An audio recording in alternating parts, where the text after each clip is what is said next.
Hey guys, welcome to our channel. If you like the video, तो please like and share, and don't forget to subscribe to our channel and comment down all of your questions and suggestions. Thank you.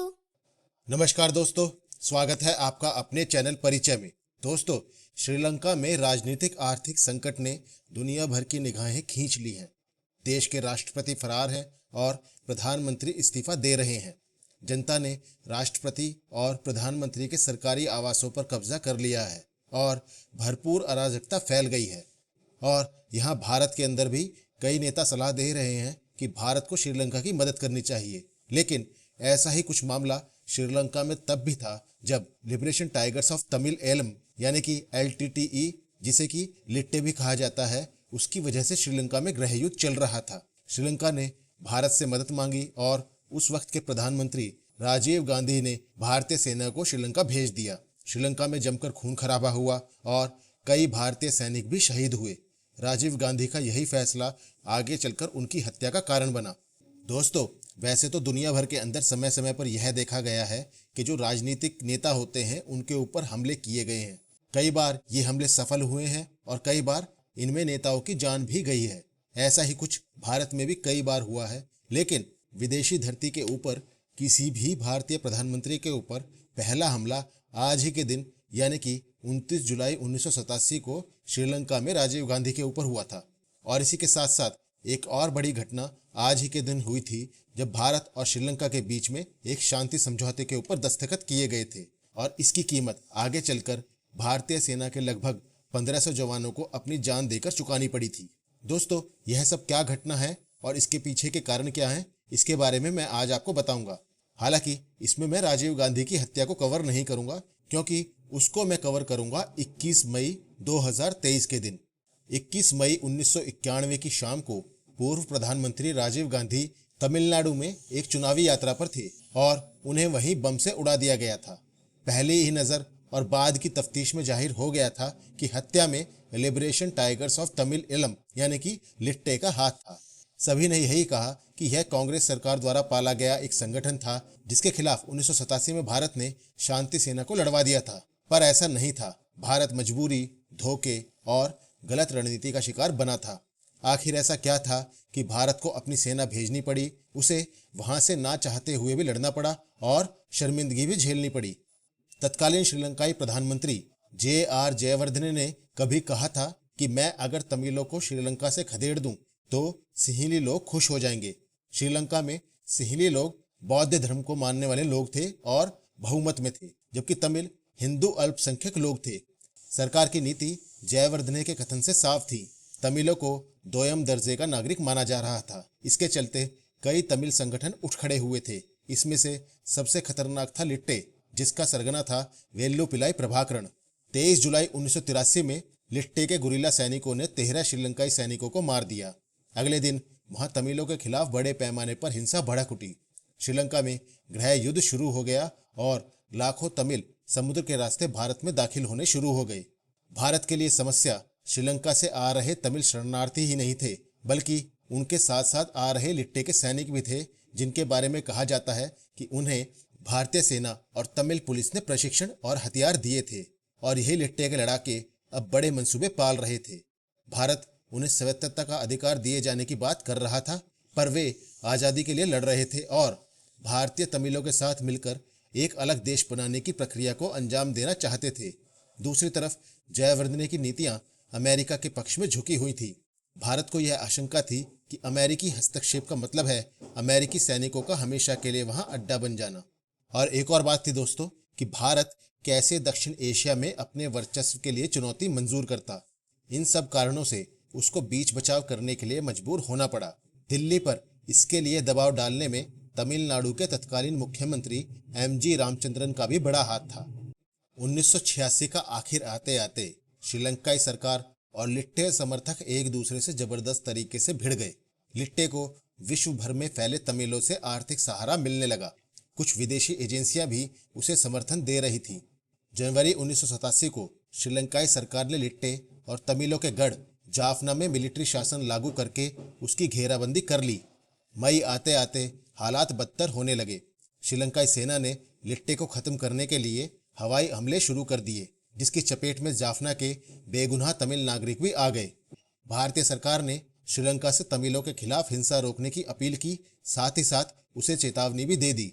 सिहली मूल के जयवर्धने पर इसका कोई भी असर नहीं हुआ। वो खुलेआम कहने लग गए, भारत फाड़ में जाए, हम नहीं डरते, और अगर हमला हुआ तो हम भी राम सेतु पार करेंगे। हालात बेकाबू होते देख भारत ने जाफना के तमिलों के लिए समुद्र के सहारे सहायता भेजनी चाहिए, लेकिन श्रीलंकाई सैनिकों ने इसे रोक दिया। भारत के लिए यह एक बड़ा झटका था। अभी 48 घंटे भी नहीं गुजरे थे कि भारत ने ऐलान कर दिया कि वह हवाई रास्ते से जाफना के तमिलों को सहायता पहुंचाएगा और इस कार्य में भारतीय वायुसेना शामिल रहेगी। भारत ने यह भी कह दिया था कि उसके विमानों पर अगर हमला हुआ तो यह युद्ध का ऐलान माना जाएगा। कहने और करने में बड़ा अंतर होता है। बड़बोले जयवर्धने, जो कुछ समय पहले तक भारत को आंखें दिखा रहे थे, इतना दबाव झेल नहीं पाए और तुरंत ही लिट्टे से समझौता करने पर राजी हो गए। जुलाई 1987 में श्रीलंकाई सरकार और लिट्टे के बीच शांति की बात चल निकली। भारत सरकार मध्यस्थ की भूमिका निभा रही थी। जानकार कहते हैं कि भारत का रुख साफ था। उसका उद्देश्य श्रीलंकाई तमिलों को सुरक्षा के साथ साथ स्वायत्तता दिलाना था। लिट्टे का सरगना प्रभाकरण इतने कम से राजी नहीं था। वह आजादी चाहता था। उसे दिल्ली बुलाया गया। बताते हैं कि अशोक होटल में राजीव गांधी उससे मिले थे। राजीव गांधी की बात मानकर उसने शर्त रखी कि शांति स्थापित होने के बाद उसे श्रीलंकाई सरकार में अहम भूमिका दी जाएगी, और राजीव गांधी ने इसके लिए उसे आश्वासन भी दिया।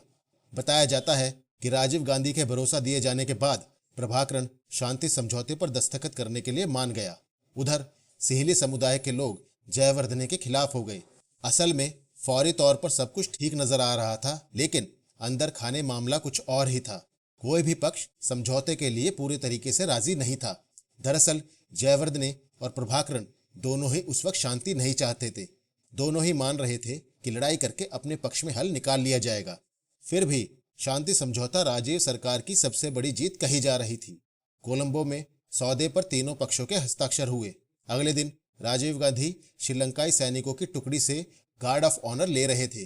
तभी एक सिंहली सैनिक ने उन पर राइफल की बट से हमला कर दिया।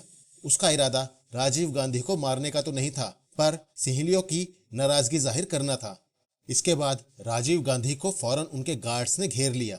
ये भारतीय प्रधानमंत्री पर इकलौता विदेशी हमला था। राजीव गांधी पर हमला करने वाले वेजुमनी को गिरफ्तार कर लिया गया, जिसके बाद उसका कोर्ट मार्शल हुआ। उसे 6 साल की सजा सुनाई गई। जेल से छूटने के बाद विजय मुनि एक ज्योतिषी बन गया। 2015 में उसने प्रधानमंत्री मोदी को श्रीलंका के अंदरूनी मामले में दखल न देने की चेतावनी भी दी थी। तो दोस्तों, यह थी वह घटना जिसके अंदर श्रीलंका में उस वक्त के भारतीय प्रधानमंत्री राजीव गांधी के ऊपर एक हमला हुआ था। तो दोस्तों, जब 29 जुलाई 1987 को वो समझौता हो गया और समझौते के मुताबिक दोनों पक्ष लड़ाई रोकने पर राजी हो गए। श्रीलंकाई सेना की वापसी के बाद जाफना में चुनाव होने तक शांति बहाल रखने का कार्य भारत के जिम्मे आया। इंडियन पीस कीपिंग फोर्स या भारतीय शांति सेना का गठन करके वहां भेजा गया। माना जा रहा था कि क्योंकि लिट्टे समर्थक भारतीयों से नहीं लड़ेंगे, इसलिए इस पीस कीपिंग फोर्स का काम सिर्फ निगरानी की औपचारिकता निभाना होगा। यहीं भारतीय कूटनीतिकार और आर्मी थिंक टैंक गच्चा खा गए। उस वक्त भारतीय सेना के मुखिया जनरल के सुंदरजी थे, जो खुद भी तमिल थे। उन्होंने सरकार को यकीन दिला कि अगर कुछ भी गलती होती है तो 72 घंटों से लेकर 7 दिनों में सब कुछ सामान्य कर दिया जाएगा। और इसी गलत सोच के चलते भारतीय सेना किसी खास तैयारी और साजो सामान के बिना ही जाफना में उतार दी गई। श्रीलंका में घने जंगल थे और लिट्टे समर्थक छापामार यानी गुरिल्ला युद्ध लड़ने में माहिर थे। भारतीय सेना का अभी तक किसी ऐसे मिशन पर जाना नहीं हुआ था। भारत ने इस सैन्य कार्यवाही को ऑपरेशन पवन का नाम दिया था और इस पवन को जाफना की हवाओं में घुले जहर का अंदाजा नहीं था। तो हुआ यह कि जैसे ही श्रीलंकाई सेना जाफना से रवाना हुई और भारतीय सेना ने अपने कैंप स्थापित किए, प्रभाकरण ने शांति समझौता मारने से इनकार कर दिया। 20,000 सैनिकों की जो फौज बिना किसी तैयारी के जंगलों में शांति कायम करने के लिए गई थी, अब लिट्टे से लड़ने पर मजबूर हो गई थी। उसे कदम कदम पर लिट्टे के छापामार सैनिकों ने शर्मसार किया। जगह जगह पर बारूदी सुरंगें, छापामार लड़ाई और आम तमिल नागरिकों के असहयोग ने उसके काम को बेहद मुश्किल बना दिया। तमिल लिट्टे सैनिकों के न सिर्फ मर्द बल्कि औरतें और बच्चे भी इस पीस कीपिंग फोर्स के सामने खड़े थे। विश्व भर में भारतीय सेना प्रशिक्षित और अनुशासित मानी जाती है और वहीं लिट्टे समर्थक किसी भी शर्त पर बंधे हुए नहीं थे।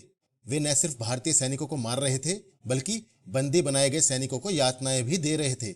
युद्ध बंदियों के लिए तय जिनेवा संधि के नियमों से उन्हें कोई लेना देना नहीं था। लिट्टे के पास आधुनिक हथियार थे। उधर भारतीय फौज सिर्फ निगरानी के लिहाज से तैयारी करके गई थी।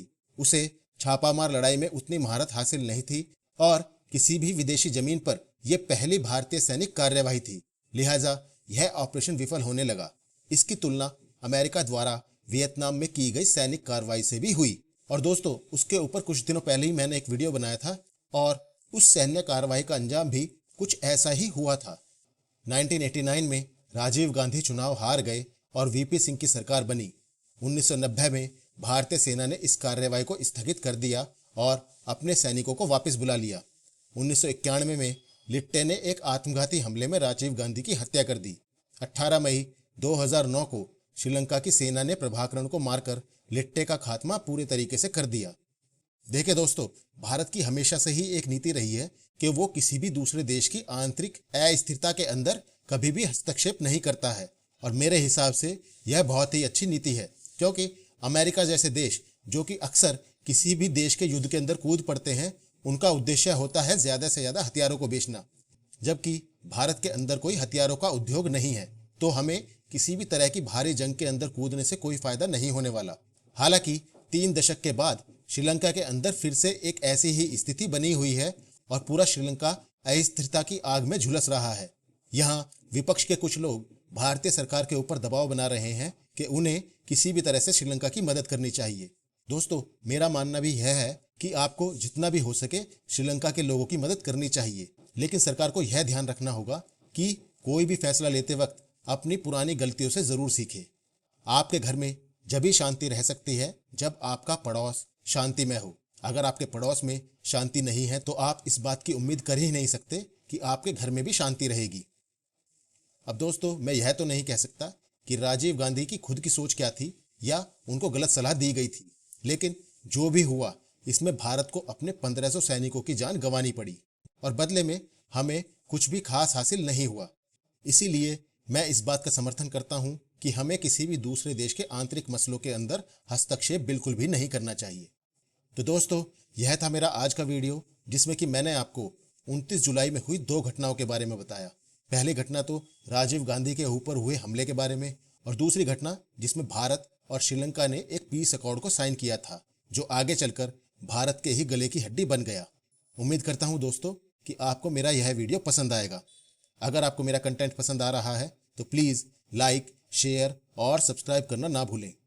कल फिर एक नया वीडियो लेकर आप सबसे मिलता हूं। तब तक के लिए धन्यवाद। Thank you very much.